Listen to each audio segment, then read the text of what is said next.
कांग्रेस के प्रदेश अध्यक्ष ने कहा है कि अभी तक जांच नहीं होना और ये इतनी बड़ी संख्या, सरकार बताए कि इसमें ग्रामीण भी तो शामिल नहीं है। क्या आप कंफर्म है कि सर सभी नक्सली हैं या उसमें कोई ग्रामीण है? इलाई के रहने वाले देशमुख, इंस्पेक्टर देशमुख, उन्होंने क्या कुछ बताया है जब उस वक्त टीम जब पहाड़ी में पहुंची उस समय वहां का माहौल क्या था। बीएसएफ का और डीआरजी का रेशियो क्या रहा होगा? जैसा मैं बताइए, रेशियो बता दीजिए। मैंने पूर्व में भी बताया था, अभी भी ऑपरेशंस का जो कंटिन्यूएशन चल रहा है इसलिए बहुत ज़्यादा। केंद्रीय गृह मंत्री के निर्देश पे ये कार्रवाई हुई है ऐसा कहा जा रहा है, क्या सच्चाई कितनी होगी? कई बार अलग अलग माध्यम से हम इस बार जानकारी भी दिया थे। अभी भी वक्त है हिंसा छोड़कर जैसा हथियार त्याग करके समाज के मुख्य धारा में शामिल हो।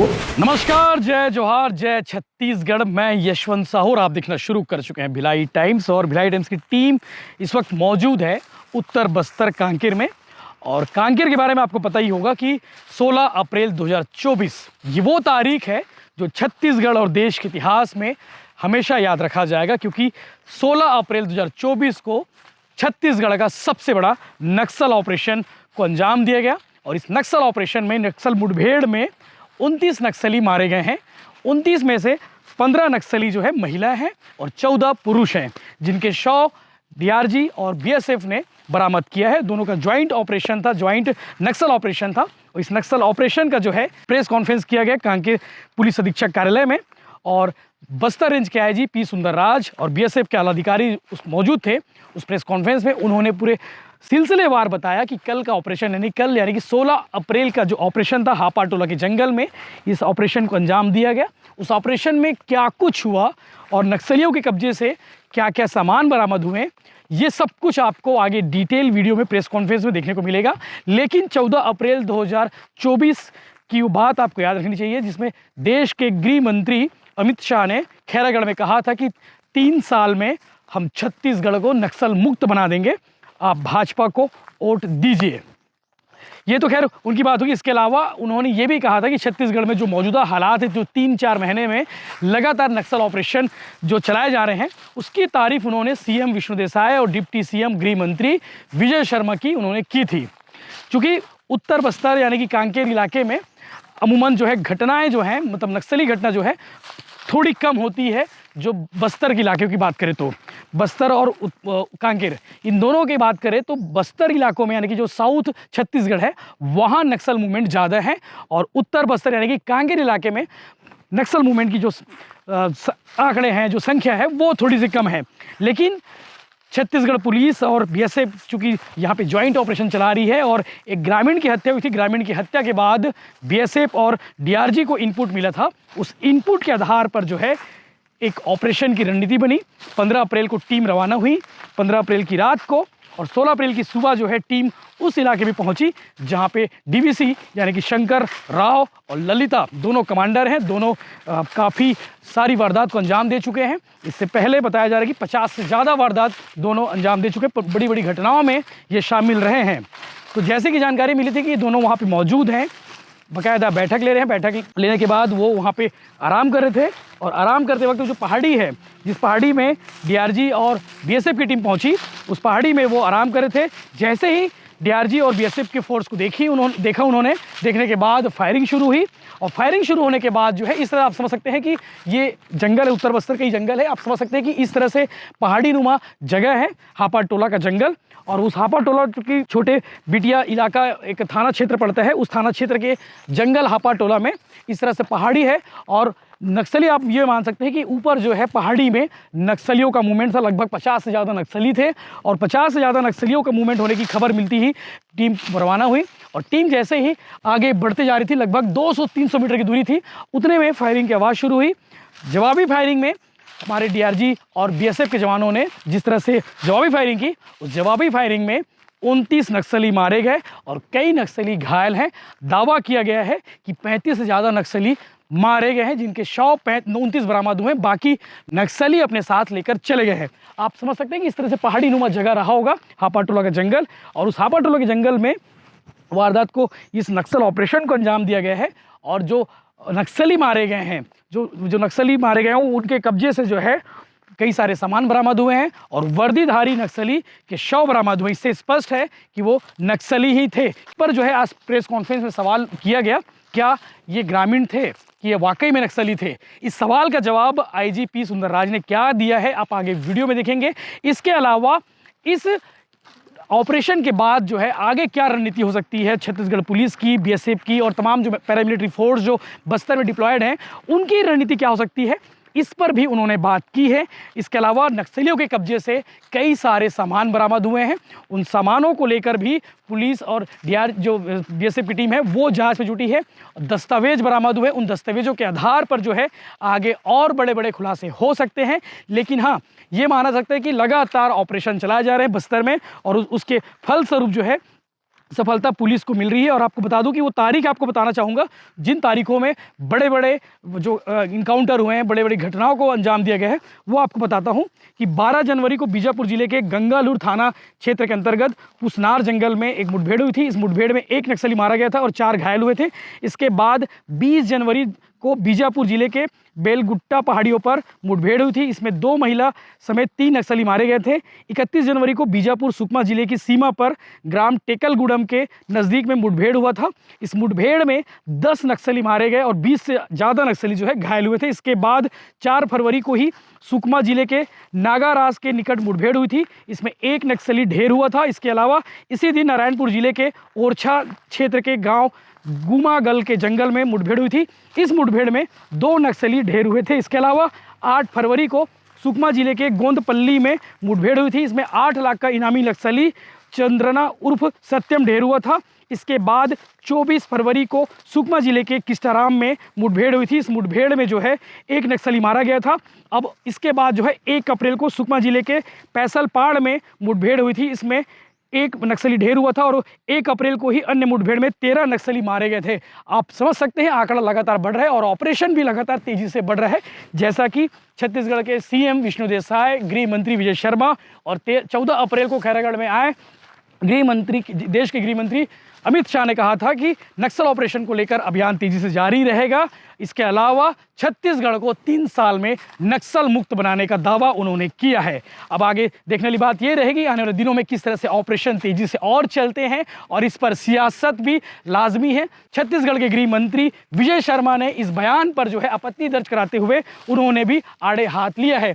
डिटेल वीडियो, डिटेल कहानी आपको भिलाई टाइम्स के यूट्यूब चैनल पर और देखने को मिलेगी। इसके अलावा नक्सलियों के कब्जे से जो सामान बरामद हुए हैं उन सामानों की कहानी क्या है वो आपको दूसरे वीडियो में देखने को मिलेगा। इसके अलावा आईजी सुंदरराज इस मामले में क्या कुछ कह रहे हैं वो आपको इसी वीडियो में, और इसके अलावा इस नक्सल ऑपरेशन को लेकर अलग से उनसे बातचीत हुई है वो भी कहानी आपको दूसरे वीडियो में देखने को मिलेगा। कांकेर एसपी कल्याण, आईपीएस कल्याण क्या कुछ कह रहे हैं वो भी आपको दूसरे वीडियो में देखने को मिलेगा। वहीं इस टीम को लीड करने वाले भिलाई के रहने वाले देशमुख, इंस्पेक्टर देशमुख, उन्होंने क्या कुछ बताया है। जब उस वक्त टीम जब पहाड़ी में पहुंची उस समय वहां का माहौल क्या था वो भी आपको डिटेल वीडियो में देखने को मिलेगा। तो आप चैनल के साथ बने रहिए। हमारी कोशिश थी कि हम उस इलाके में पहुंच पाते हापाटोला में, लेकिन प्रेस कॉन्फ्रेंस होने की वजह से कांकेर में प्रेस कॉन्फ्रेंस हो गई। इसके साथ साथ समय की बाध्यता की वजह से हम उस जगह पर नहीं पहुंच पाए, लेकिन हमारे बाकी साथी उस जगह पर पहुंचे हैं।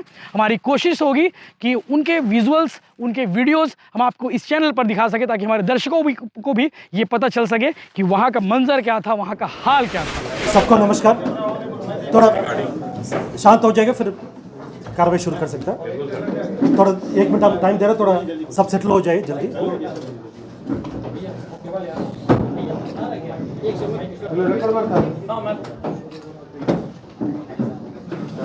ठीक, सबको स्वागत है कांकेर एसपी ऑफिस की इस कॉन्फ्रेंस हॉल में।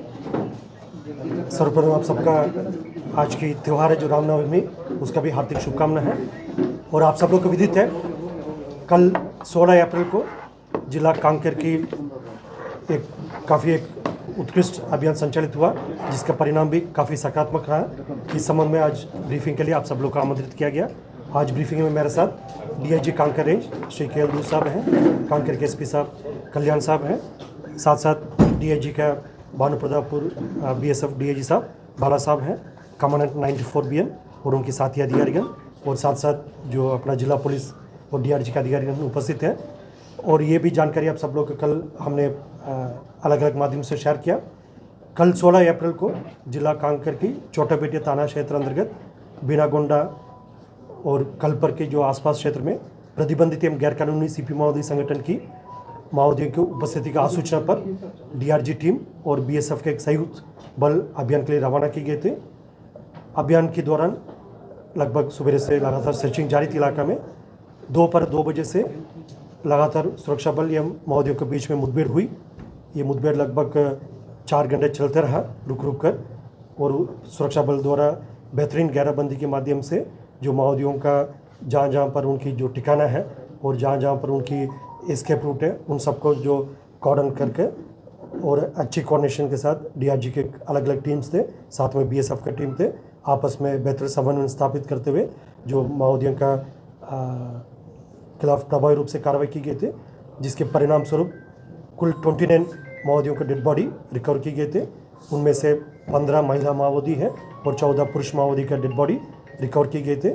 और साथ साथ घटनास्थल से एक AK-47, एक SLR, 2 इंसास, एक कार्बाइन, 303 वेपन 3 और काफ़ी बड़ी संख्या में 315 और 312 और भरमार वेपन, साथ साथ जो 9mm पिस्टल है जो वेपन का सर्विस वेपन है वो भी 2 वेपन रिकवर किए गए थे।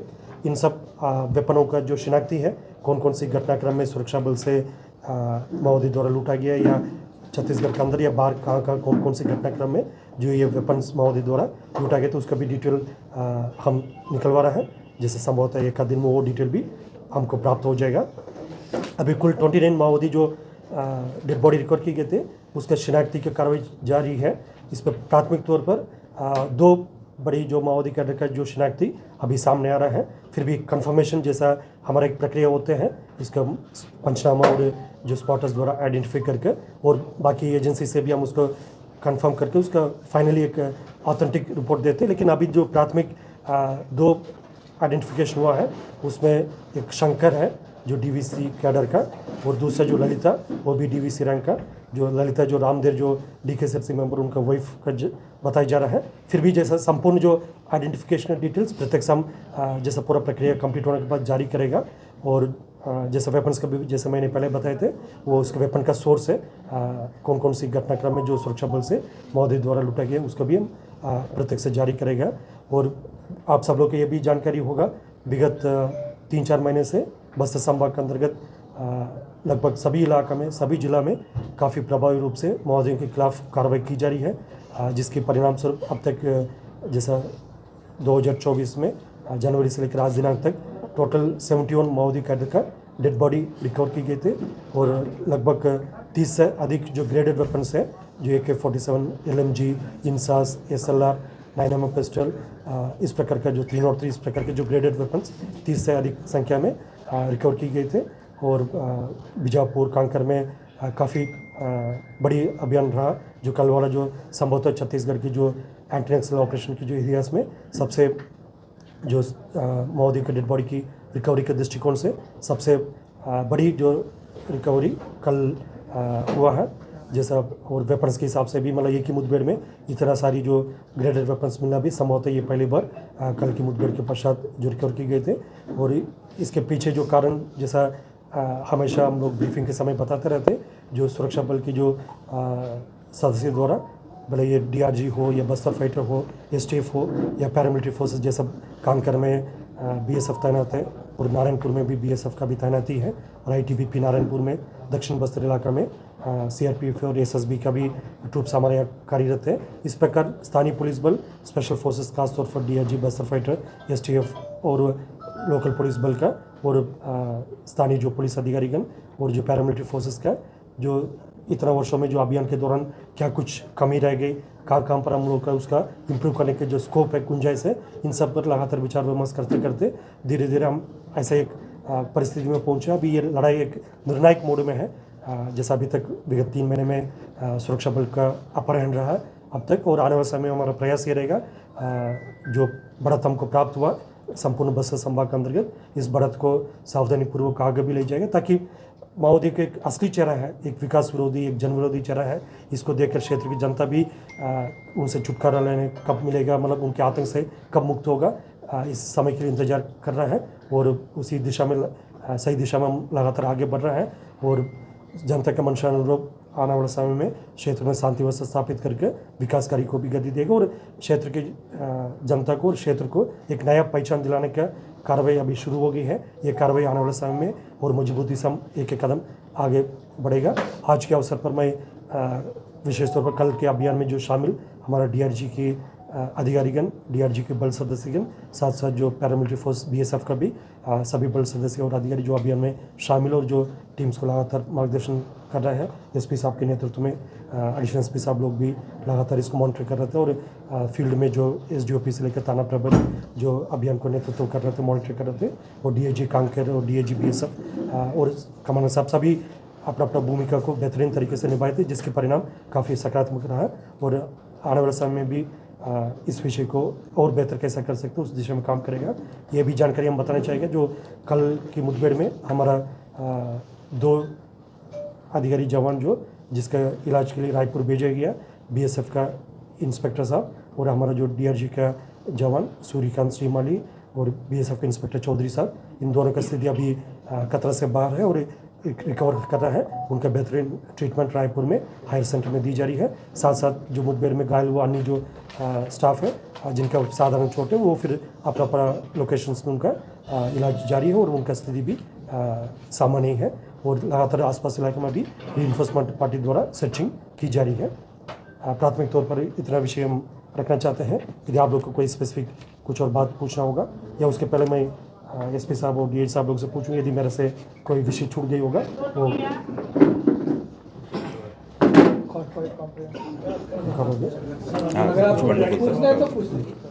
सर, ये जो एरिया है जहाँ एनकाउंटर हुआ था वो किस एरिया कमेटी में आता है? परतापुर।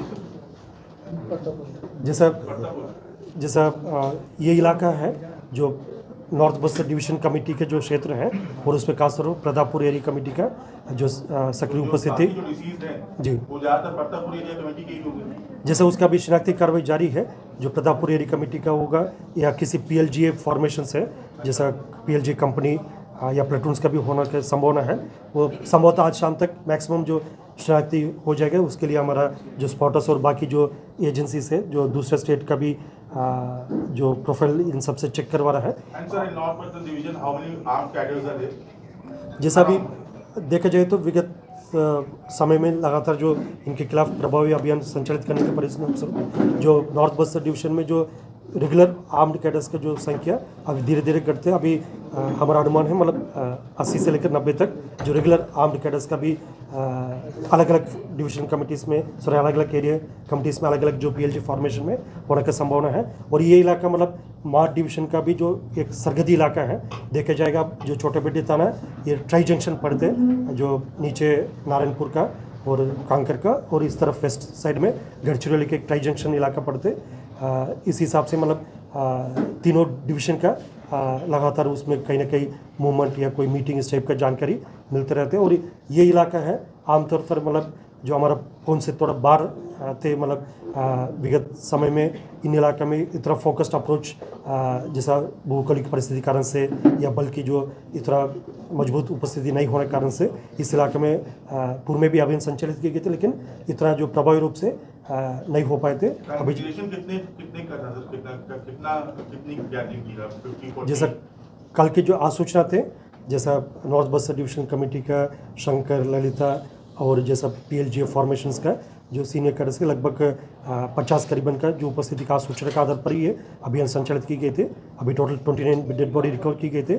संभवतः उसमें और भी कई माओवादी कल के मुठभेड़ में जो घायल हुआ होगा या जैसा परिस्थिति का मौका उठाकर फिर कई जंगल में आड़े लेकर चित्र बितर भी हो गई होगा। आसपास रीइंफोर्समेंट टीम उसको भी तलाश कर रहा है। जैसा ये भी जो भी जानकारी मतलब अभी प्राथमिक जितना भी हमारा पास जो इनपुट उस हिसाब से हम डिस्क्लोज कर रहा है। जैसा जैसा फील्ड से और भी जैसा रीइंफोर्समेंट टीम से कुछ और जानकारी मिलेगा और भी जो सानी सूत्र से हमको जानकारी मिलेगा उसी हिसाब से और सटीक जानकारी समय समय पर आते रहेगी जिसको हम शेयर करेंगे। सर ये एक इनपुट था कि जिस इनपुट पर टीम भेजी गई थी वहाँ का north division secretary Ramakrishna Kamlesh था क्या? नहीं, जैसा संभावना है जो और भी सीनियर कैडर की उपस्थिति होने का क्योंकि अभी अभियान अभी भी जारी है।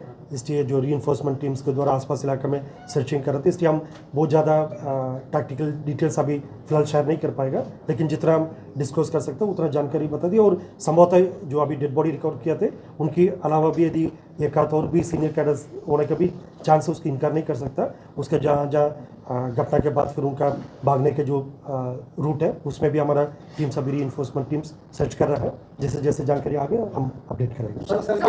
ये सब कितने फोर्स नहीं होगी सर? इनपुट इंटेलिजेंस या चुनाव है इसलिए ये कार्रवाई की जा रही है, what was the input that was received? नहीं, देखा जाए तो फिर जैसा विगत 3 महीने से जो आमतौर पर माओवादी द्वारा गर्मी के समय TCOC के नाम पर मतलब इलाके में एक भयभीत वातावरण निर्मित करना और किसी न किसी प्रकार को कोई हिंसात्मक गतिविधि का अंजाम देने के लिए उनका हमेशा एक साजिश रहता है। उसी को देखकर लगातार हमने पूर्व में भी ये जानकारी आप सब लोग से शेयर भी किए थे। TCOC के दौरान बाकी समय में भी अभियान जारी रहते हैं, लेकिन विशेष तौर पर इस समय में हमारा जितना भी रिसोर्स है हमारे पास स्पेशल फोर्सेस और पैरामिलिट्री फोर्सेस, उसको प्रभावी रूप से इस्तेमाल करते हुए और इंटरस्टेट कोऑर्डिनेशन के माध्यम से, इंटर डिस्ट्रिक्ट कोऑर्डिनेशन के माध्यम से भी अभियान संचालित की जा रही थे। साथ साथ अभी आगामी जो लोकसभा चुनाव भी है, जैसा 19 तारीख को बस्तर में और 26 तारीख को कांकर में, उसी दृष्टिकोण से भी लगातार इलाके में ऑपरेशंस जारी थे। और ये हमारे लिए पीक ऑपरेशन सीजन भी है। आमतौर पर मानसून के बाद फिर जो आगामी 6-7 महीने जो हमारे लिए ऑपरेशन के लिए भी जो एकदम अप्रोप्रिएट समय थे, उस हिसाब से भी ऑपरेशन जारी थे। मतलब सभी फैक्टर्स के एक कॉम्बिनेशन बता सकता है। सर BSF का और DRG का रेशियो क्या रहा होगा? नहीं, जैसा संख्या मत बताइए, रेशियो बता दीजिए। मैंने पूर्व में भी बताया था, अभी भी ऑपरेशंस का जो कंटिन्यूएशन चल रहा है, इसलिए बहुत ज़्यादा संख्यात्मक जानकारी नहीं बता पाएंगे, लेकिन रेशियो बता दीजिए, संख्या नहीं पूछ रहा हूं। जैसा हम ये बताना चाहते हैं जो भी हाँ, जैसे उस पर BSF का 94 BN जो कमांड साहब बैठा है, उनके जो कंपनी जो जहाँ पर था तो उनके बल भी उसमें शामिल थे। और साथ साथ जो DRG हमारा 4 टीम्स DRG थे और उनका 2 प्लेटून BSF का थे। बड़ी कामयाबी है, इसके बाद के बातचीत पेश का जारी रहेगा सर? नहीं, जैसा इस संबंध में शासन ने उचित समय पर उचित निर्णय लेगा। जो मैदान में जो फील्ड ऑफिसर्स का जो अभी मैंडेट है, जैसा यदि जिला पुलिस बल का हो या जैसे पैरामिलिट्री फोर्सेज तैनात है, हम लोग का मैंडेट है मतलब क्षेत्र की जनता के जान माल का रक्षा करना है। उसी हमारा जो कर्तव्य में जैसे कोई भी हिंसात्मक तरीके से कोई संगठन है, खासतौर पर CPM माओवादी तो प्रतिबंधित है, गैरकानूनी संगठन है। यदि उनके कोई गतिविधि नजर आएगा, उनके खिलाफ प्रभावी कार्रवाई करना हमारा मैंडेट है। बाकी जैसा अन्य विषय पर मतलब शासन उचित समय पर उचित निर्णय लेगा। क्या सर ये बताइए कि जो BSF की जो टीम जिस ओर थी, उस तरफ उनके जवान को गोली लगने के कारण रामकृष्ण को उधर से भागने का मौका मिल गया, ऐसा कोई इनपुट आपके पास में है क्या? जी, जैसा मैं बार बार इस पॉइंट को रिपीट करूंगा, क्योंकि जैसा आज के प्रेस ब्रीफिंग का मेन उद्देश्य था, क्योंकि कल की घटना था और आज एक बेसिक इन्फॉर्मेशन सबसे शेयर करना है। इसके बाद हमारा काफ़ी एक प्रक्रिया होते हैं, एक डीब्रीफिंग होते हैं, जैसे जवान जो शामिल थे उनसे बैठकर हमको जानकारी लेना पड़ते हैं। और कल के सबसे ज़्यादा प्रायोरिटी था हमको जो घायल दोनों का इवैक्यूएशन भी करना, तो उसमें समय पर इंडियन एयरफोर्स का भी मदद मिला हमको। समय पर उनका इवैक्यूएशन छोटा बेटे से रायपुर की गए थे, उसे उनका जान का भी रक्षा हो गए थे, जो दोनों हमारा घायल BSF का और DRG का। और अभी अलग अलग समय में अलग अलग प्राथमिकता थे, अभी क्या लगातार सर्चिंग जारी है। और जो टैक्टफुल रीजंस है, मतलब जैसा निश्चित रूप से हमारा डीब्रीफिंग में हमेशा सिर्फ जो पॉजिटिव बातें की समीक्षा नहीं की जाती है, जो जहाँ जहाँ हमारा चूक हुआ। इसके पूर्व में भी जो अभियान आप लोग को याद होगा, जो हमने इधर भी ब्रीफिंग किया थे, उस समय भी लगातार जवान से डीब्रीफिंग लेकर मतलब हमारा जो कार्रवाई में कहा कुछ और भी सुधार करने की गुंजाइश है, उसका निश्चित रूप से करेगा। और इस पॉइंट को भी हम इंसिस्ट करना चाहते हैं, अभी भी हम माओवादियों का ताकत को कम आकलन नहीं कर रहा है, जो क्योंकि उनके पास अभी भी जैसा सुरक्षा बल को या क्षेत्र की जो अन्य जो टारगेट है उसका टारगेट करने का हमेशा साजिश है। उनके पास सबसे हथियार है, मतलब आतंकी हथियार के बल पर वो ये लड़ाई को लड़ रहा है। उनके पास और कोई विचारधारा तो शेष बचा नहीं है, या उनके पास कोई ऐसा जनता को देने लायक कोई विषय तो नहीं रह गए। सिर्फ और सिर्फ आतंकी बल पर वो इस लड़ाई को लड़ रहा है। इसलिए अभी भी ID को हमको सावधान रहना पड़ता है। जो अन्य जो ऑपरेशन के दौरान जो बेसिक जो हमको प्रिकॉशंस लेना वो भी लेना पड़ता है। और क्षेत्र का अन्य जो विषय को भी हमको ध्यान में रखकर जनता के जान माल रक्षा करना भी एक कर्तव्य, उसको भी हमको निभाना पड़ेगा। इसलिए हम इस अभियान से निश्चित रूप से हमारा जवान का मनोबल बढ़ेगा, लेकिन साथ साथ हम सभी जवान सभी फोर्स को ये भी हम लगातार ब्रीफ करते हैं, मतलब अभी लड़ाई खत्म नहीं हुआ, आगामी दिनों में हमको और मजबूती से और सावधानीपूर्वक लड़ाई लड़ना है, इसलिए उतना प्रिकॉशंस सभी जवान और सभी अधिकारी लेकर आगे बढ़ेगा। सर केंद्रीय गृह मंत्री के निर्देश पे ये कार्रवाई हुई है ऐसा कहा जा रहा है, क्या सच्चाई कितनी है? जी, जैसा मैंने पूर्व में भी बताए थे, जैसा अभी मैदान में तैनात जो सुरक्षा बल का जो मैंडेट है, हम क्षेत्र में जो नक्सल समस्या को हल करने के लिए जो हमारा जो पास जो विकल्प है, एक तो ऑपरेशन स्ट्रैटेजी है जो जिसका परिणाम कल देखा है, दूसरा जो शासन का एक डेवलपमेंट का भी स्ट्रैटेजी है, और तीसरा जो एक क्षेत्र की जनता और शासन प्रशासन और जैसे सुरक्षा बल के बीच में एक सकारात्मक एक संबंध बने, जिसका अंग्रेजी में हम कॉन्फ्रेंस बिल्डिंग मेशर्स या कम्युनिटी आउटरीच प्रोग्राम बोलते हैं। इनसे भी सभी तीनों जो विषय में हम लोग लगातार एक एक कदम आगे बढ़ते जा रहे हैं। जैसा ऑपरेशन पॉइंट ऑफ व्यू से जो कल जो अभियान रहा उसमें सभी जो एक हमारा जो प्रोटोकॉल रहते, एक मैंडेट रहते, उसी हिसाब से जहाँ इनपुट है उसी को तस्दीक करके कार्रवाई करना। उसमें दोनों सेंट्रल फोर्सेस भी थे, स्थानीय पुलिस बल भी थे, और सभी का एक अच्छा रहा। और हमेशा जो गृह मंत्रालय के भी सीनियर ऑफिसर्स है, सबका इस अभियान का, और PHU में भी DG सर, AD सर से लेकर और अन्य जितना भी एजेंसी है, जैसे BSF का भी सीनियर ऑफिसर्स है, और एयरफोर्स जो हमारा एक और सहयोगी एजेंसी है, सभी के इसमें काफ़ी एक कंबाइंड एफर्ट रहते हैं हमेशा। BSF के IG ने जो प्रेस कॉन्फ्रेंस लॉन्च किया था रिशाली में, और अंततः उनको 1 घंटे बाद उसको ब्रेक करना पड़ा, स्थगित करना पड़ा, तो क्या ऐसा लग रहा है कि DF और BSF में समन्वय नहीं है? उनको प्रेस कॉन्फ्रेंस कॉल करने के बाद उसको स्थगित करने की सूचना BSF के एक व्हाट्सएप ग्रुप में डाला गया था, तो ये क्या आपस में समन्वय नहीं है या क्या दिक्कतें आ रही हैं? नहीं, बिल्कुल ऐसा किसी प्रकार की कोई बात नहीं था। आप सब लोग जो सीनियर रिपोर्टर्स हैं लगातार इस क्षेत्र में जो काम कर रहे थे, हमारे एक जैसे सिस्टम रहते हैं, क्योंकि जैसे कल के समय संभव था, क्योंकि लगातार अभियान भी जारी है, और अभियान जारी होने के समय जो नॉर्मली अपन जितना जानकारी उसका एक प्रेस रिलीज के माध्यम से या प्रेस बाइट के माध्यम से देते, ताकि जैसा आप लोग ये भी जानकारी होगा, बीजापुर में भी जैसा जो सर वो ठीक है, एक मिनट में कंप्लीट करूँगा। बीजापुर में भी जो थोड़ा साइलेंट पे कर सकता है, हाँ, बीजापुर में भी जो अभियान जो 10 दिन पहले चला है, उसमें शुरुआती इनपुट आए थे, मतलब जिसमें 2 माओवादियों की डेड बॉडी रिकवर करना है। फिर जैसा वो संख्या 4 हुआ, फिर 8 हुआ, फिर 10 हुआ रात में, फिर अंत में सुबह जब फर्स्ट नाइट में सर्चिंग की गई उस समय 3 और डेड बॉडी मिला, कुल मिलाकर 13 हुआ। हमको 4 अपडेट देना पड़ा। ये तो निरंतर एक प्रक्रिया रहते हैं, जैसे एक हमारा पैरामिलिट्री फोर्सेस का भी और लोकल पुलिस का भी एक सिस्टम रहते हैं। जैसे कोई लगातार कल आप लोग कई लोग का फ़ोन आ रहे थे, हम जैसे क्योंकि इवैक्यूएशन भी हमारा एक प्राथमिकता थे, जैसे घायल जवान को सही समय पर उनको इलाज में भेजना था, इसलिए आप लोग में से लगभग आधा से ज़्यादा लोग का फ़ोन आए थे, जिसका हम SP साहब DIG साहब लोग हम लोग रिसीव भी नहीं कर पाते। इसलिए हमारा एक सिस्टम बना हुआ था, एक प्रेस नोट तत्काल जो बेसिक जानकारी तो सबको शेयर कर देते, फिर हम लोग बाकी काम में भी, क्योंकि यदि फ़ोन से एंगेज रहेगा फिर बाकी इवैक्यूएशन का काम भी प्रभावित होते। और उसके बाद जैसा आज थोड़ा एक ऐसा स्थिति में पहुँच गए थे बेसिक इन्फॉर्मेशन देने का, जैसा फिर बाद में जैसा अपडेट आता रहेगा उसी हिसाब से शेयर करते रहेगा। सर नारायणपुर में दंडवन गांव में एक भाजपा कार्यकर्ता की हत्या कर दी गई। सर लगातार देखने को मिलता है कि एक राजनीतिक विशेष पार्टी के कार्यकर्ता को नक्सली टारगेट करते हैं, तो क्या ये माना जाए कि आगे भी मतलब नेताओं की जान खतरे में है? जी, जैसा निर्दोष ग्रामीण है या स्थानीय स्तर पर जो जनप्रतिनिधि अंदरूनी इलाके में काम कर रहा है या विकास कार्य में जो इसका भूमिका है, उन सबका टारगेट करके एक जब माओवादी ताकत में रहते इस टाइप का हरकत नहीं करते, तब बैक फुट में रहते। किसी को भी जैसा बीजापुर में बासागुड़ा क्षेत्र में होली के दिन 3 निर्दोष ग्रामीण को मार दिए थे, इसमें उन लोग के कभी कोई पुलिस का मुखबिरी इस टाइप का कोई काम कभी किया नहीं थे, सिर्फ एक आरोप लगा देते पुलिस की मुखबिरी काम करते। उनका सिर्फ अपने कैडर के मनोबल को बना रखने के लिए, क्योंकि अभी लगातार कार्रवाई कारण से कई माओवादी कैडर संगठन छोड़कर भाग जा रहा है, आत्मसमर्पण कर रहा है, और संगठन काफ़ी अभी कमज़ोर स्थिति में है। उस समय उनके पास कोई विकल्प नहीं रहते, मतलब कोई निर्दोष ग्रामीण को हत्या करना या कोई सॉफ्ट टारगेट जैसे कोई मोबाइल टावर को जलाना या कोई JCB मशीन को जलाना, इससे वो एक संदेश देना चाहता हम अभी भी हम मैदान में उपस्थित करके, लेकिन वो क्षेत्र की जनता इसे बिल्कुल स्वीकार नहीं करेगी, क्योंकि वो सब इतना सालों से देख ली उनका ताकत क्या, उनकी कमजोरी क्या, और उनकी अंत की ओर जो उसका खात्मा को और उसके संगठन जा रहा है। और इसी अंत के समय में इस प्रकार का जो हथकंडे अपनाने की कोशिश करेंगे मोदी, लेकिन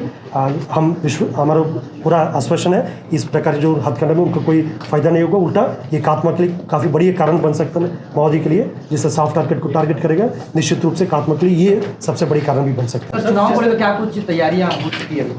जैसा 19 अप्रैल को बस्तर लोकसभा क्षेत्र का जो मतदान होना है, उसके लिए कल से 16 अप्रैल से कुछ मतदान दल को जहाँ जहाँ दुरुस्त इलाका में हेलीकॉप्टर के माध्यम से भेजा गया। आज भी 17 तारीख को भी कार्रवाई जारी है और कल 18 तारीख को अन्य मतदान केंद्र में मतदान दल पहुँचेगा और इसके लिए 3 लेयर कॉर्डन सिक्योरिटी और road security operation, area domination से लेकर सभी प्रकार का अभियान संचालित की जा रही है इलाका में, ताकि जो मतदान प्रक्रिया में शामिल सभी मतदान दल साथ साथ जो मतदाता भी सुरक्षित तरीके से मतदान केंद्र तक जाकर अपना मताधिकार को प्रयोग कर सकता है और संपूर्ण जो प्रक्रिया को एक व्यवस्थित एवं सुरक्षित तरीके से संपादित करने के लिए जितना हमारे पास रिसोर्स है, जो पूर्व से हमारे पास बल उपलब्ध है, साथ साथ चुनाव आयोग द्वारा भी अतिरिक्त बल आवंटन किया, उसको लेकर एक इंटीग्रेटेड डिप्लॉयमेंट प्लान सभी इलाकों में की जा रही है और इंटरस्टेट कोऑर्डिनेशन में भी बेहतर तरीके से लगातार हो रहा है, जिसके माध्यम से हमको पूरा विश्वास है जो कल 19 तारीख को परसों 19 तारीख को बस्तर लोकसभा क्षेत्र तथा 26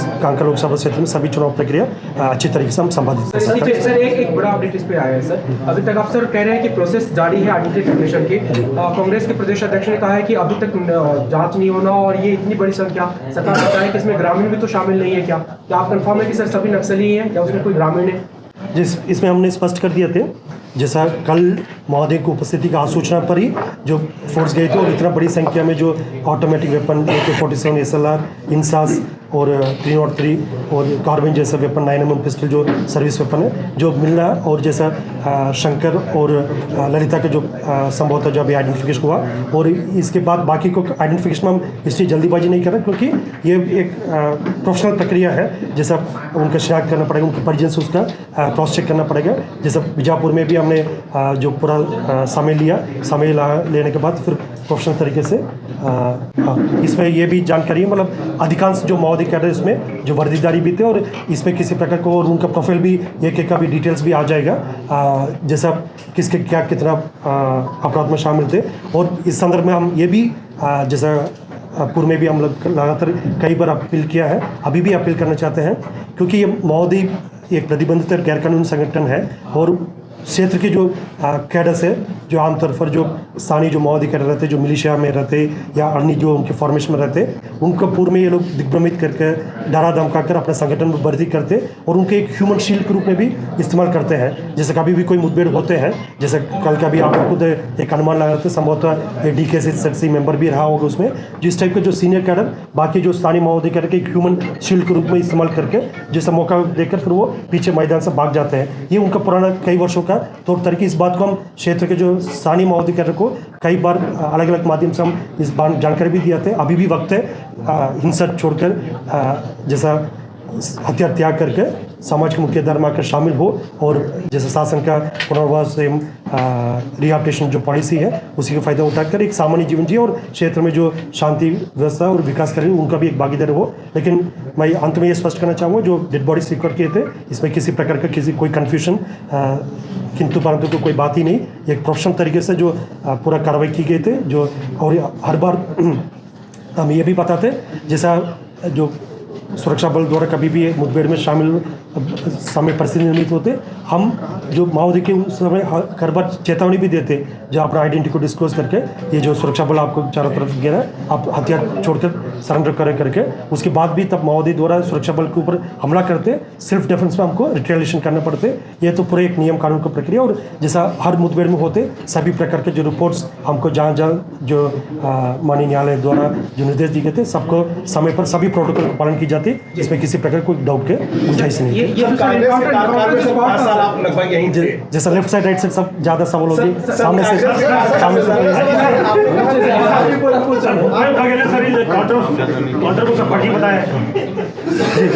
जैसा मुझे विश्वास है, मतलब जितना भी आप लोग का पॉइंट है उसके हमने यथासंभव जानकारी दे दिया। इसके बाद और भी अपडेट समय समय पर सारे रिकवरी जो है डिस्प्ले पे लगा दिया गया है जी। तो अगर हम खत्म करेंगे तो आगे जा सकते हैं जी। आपने कहा कि रिकवरी हो गई है, इसके अलावा क्या और